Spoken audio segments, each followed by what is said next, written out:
welcome back. So starting off, we are going to be using two different types of wig cap. We're going to be using this crochet wig cap, and I'm going to put another stocking cap on top of it. This is just to make the cap durable, and it's not gonna tear easily.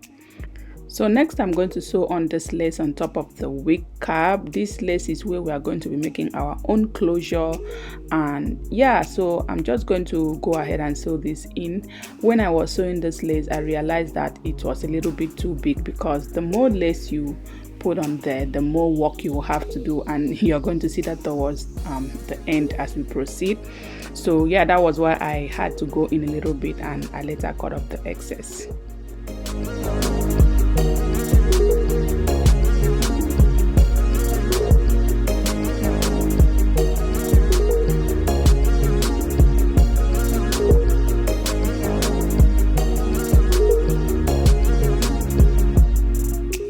Okay, so now that we are done prepping the base for our closure, we are going to go in and prep the hair we are going to be using. This is the hair I'm using this expression rich braid in color 39.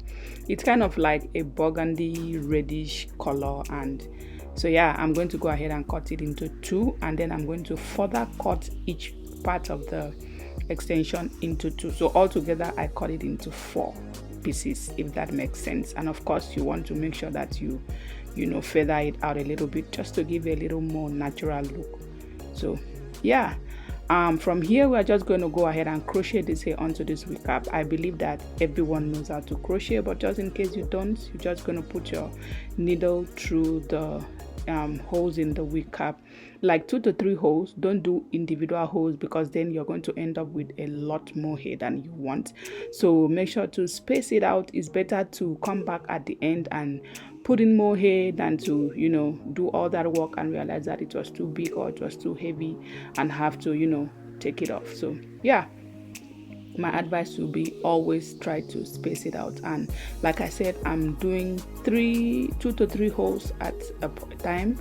So I'll put in my crochet pin into 2 to 3 holes, and then attach the hair, the extension, and make a knot. That's just all it is.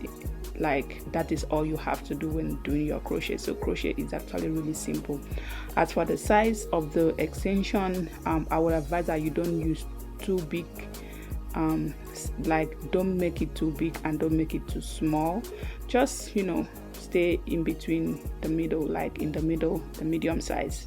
That's what I'm trying to say. So yeah, but when I get to the front, when I'm closer to the next part of the hair, I'm going to reduce the size of the extension a little bit, because we want the front side of the head, like where we're going to be having our closure, to be flat. We don't want it to be bulky. We want it to look natural. So from here, I'm reducing the size of the extension, if you can see that. So yeah, that is what I'm doing.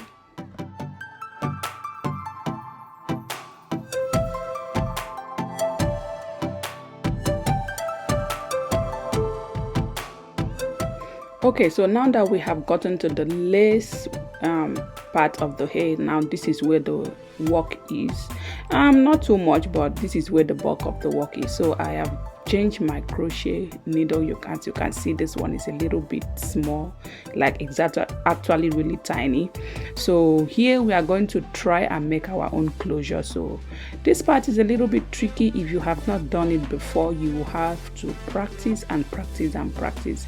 But basically what I'm doing is to just put in the pin into the net, and the net has very tiny holes. You want to try and make sure you don't do more than 2 holes, because then the more bigger you go, the more holes you put your needle through, it's not going to allow your closure to look natural. So if you can put in 1 hole at a time, that is better. So yeah, and just make sure that the hair that you are using at this point is very tiny. Don't use many hair at once. I am zooming in here, so it might look as if I'm using a lot more hair, but trust me, it's actually really tiny. And like I said, the smaller the hair that you use, the more natural your closure is going to appear. So yeah, what we're actually trying to do here is to make our own closure. And honestly, I really don't know how to explain this. I hope you understand just by watching. But if anyone wants me to do an in-depth video on how to make your own closure, please go ahead and like this video, subscribe, and let me know in the comment section if you want me to make a separate video showing you guys to make your own closure, and I will be more than happy to make that video for you. But I just really hope that you guys understand and know what I'm doing here. So I'm just going to put the needle through, attach a little bit of hair, bring it out, and then make a knot. Honestly, I hope you understand. But yeah, that is what we are doing. So I'm going to continue to do this until I am satisfied with the parting, the way it looks, and I'm going to stop. So yeah, that is just what we are going to do here, making our own closure, so yeah.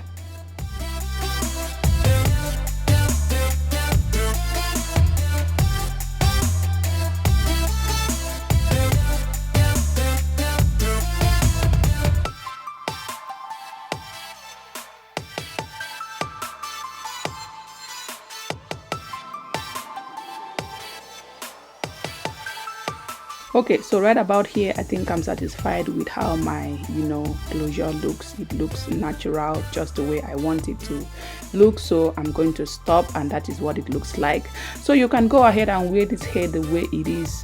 From here it's perfect. It definitely looks okay. It's beautiful the way it is. But I wanted to experiment more, so I decided to flat iron this hair. So I'm going to use my flat iron spray. What is this thing called? It's by Tresemme. I'm spray on the hair a little bit and then go ahead and flat iron it.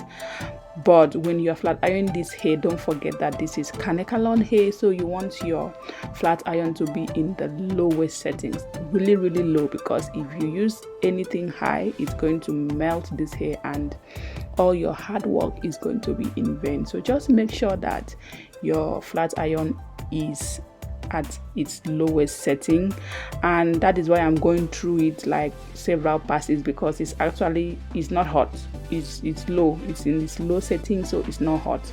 So that's why I have to go several passing just to get the look that I'm going for. So yeah, I'm just going to go ahead and try to flat iron this hair a little bit, just to give a little bit of a slicker look. We are trying to make this $7 wig look natural as possible, so that nobody's going to be able to tell. So yeah, I'm just going to go ahead and do that.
Okay, so when I was done flat ironing the hair, this is what it looks like. You guys can see that it looks even more natural than what it looked like before. But no, I am not done yet. I'm going to go ahead and cut this hair into a bob.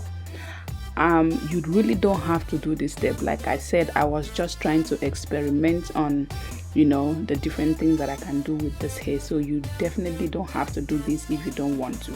So what I'm just doing is to cut this hair into a bob. After that, I'm going to go ahead and try to bump it in a little bit. So yeah, you don't have to do it.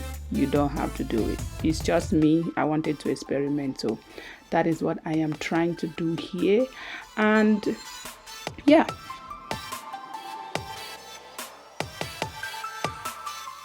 Okay, so when I am done, I'm going to try to make this wig more wearable. and I'm going to try to darken the root of the closure a little bit. So I went ahead and picked up this L'Oreal Magic Root Cover Up in, I think, dark brown. Like I said, this hair was all about experimenting, so I'm just going to go ahead and spray this in the root just a little bit to darken the root a little bit, just to give it a more natural look, because that is what we are going for.